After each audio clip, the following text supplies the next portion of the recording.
Hey guys, I'm Alio. I'm Shanique, and this is Shaji. So, we decided to quit our jobs in London to travel the world full time. And live a freedom lifestyle. We wanted to share our journey with you, so welcome to the family.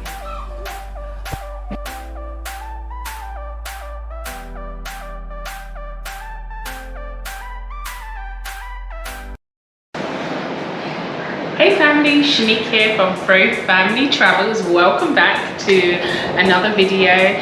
Today I wanted to talk about how we can afford to live abroad. It's one of the questions that we get most often, and one of the things I think that puts a lot of people off of living abroad is because they just have no idea how they can make money whilst doing that. And before we get started, guys, I just have to show you this beautiful sunset in Cartagena. Oh my gosh, look at that, it's so delicious.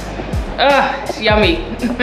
Anyway, yes, so how can we afford to travel? We had a video about this, about what we do in particular, but I wanted to just give you some basic ideas of different ways that you can earn money to allow you to live abroad. So the first thing is what most people would instantly think, and that's to get a job in the country that you are interested in. It's definitely an option. However, I would say, depending on the country that you're looking at, I wouldn't necessarily advise it. In particular, if you're thinking about relocating to a recovering nation, also maybe known as third world, second world. I don't like the word developing because all countries are developing. Even the UK, the US, they're all trying to develop and become better versions of themselves in some ways. So I don't like the idea of calling countries developing nations. So recovering, I feel, is more appropriate, because the reason those countries are recovering, I think we already know about that. So if you're in particular thinking about moving to a recovering nation, then I think you need to bear in mind that they often are countries where employment can be quite low. And I'm not saying that that doesn't mean that you don't deserve to potentially have a job in that country, but I just think that the locals were there first and they need to be the priority.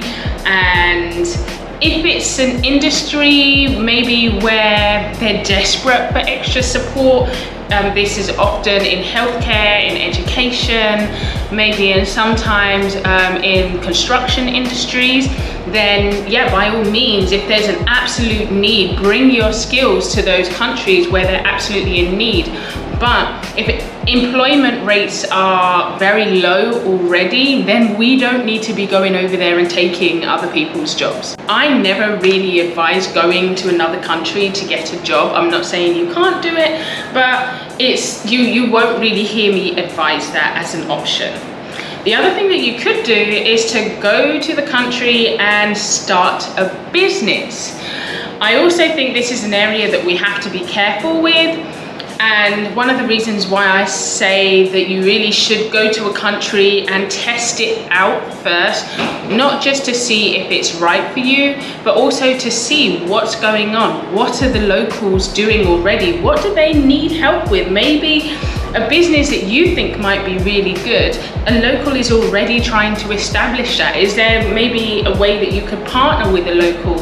Again, I think our jobs, especially if we're trying to go to African nations as returnees, I think one of the things as a diaspora that we have to do is to support the locals to thrive. And they have the skill set, they have the local knowledge already, and we can be there to support them with our knowledge and our skills and our expertise and finances, rather than just going in there and making it all about us. So I also think starting a business could be a good opportunity, but see what's out there already, see if there's maybe some locals that need support, and maybe a partnership might be a better route in. Why you also might want to think about that is because the fact that if you're going to start a business, you need to make sure that you have the right visas. Often when we first visit countries, we visit on a tourist visa, and that doesn't necessarily give us the right to work within those countries. So you have to be very careful about local laws. The laws very rarely are the same to the laws that we're used to in our home countries, and so you have to make sure that you're abiding by those laws as well. So starting a business is definitely another option, but something that you have to be a bit more careful with, and obviously you have to have the capital to do that as well. The third option, which I personally think is the best option, is to work remotely in country. And again, like I said, if you're going to the country on a tourist visa, you do have to see if this is something that is allowed. More often than not, it is, because if you're working remotely, you're not going directly into the country to work specifically with people in that country or set up a business that's going to impact on the local economy in any way. And because working remotely is still quite modern and new, there aren't really, the laws around working remotely is a lot more loose and not so well defined.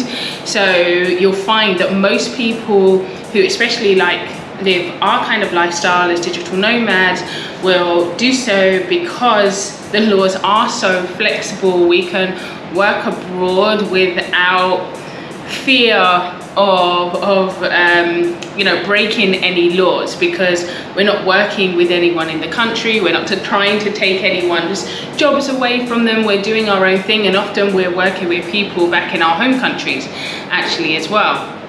So I would say you could do that, and that could be through a company.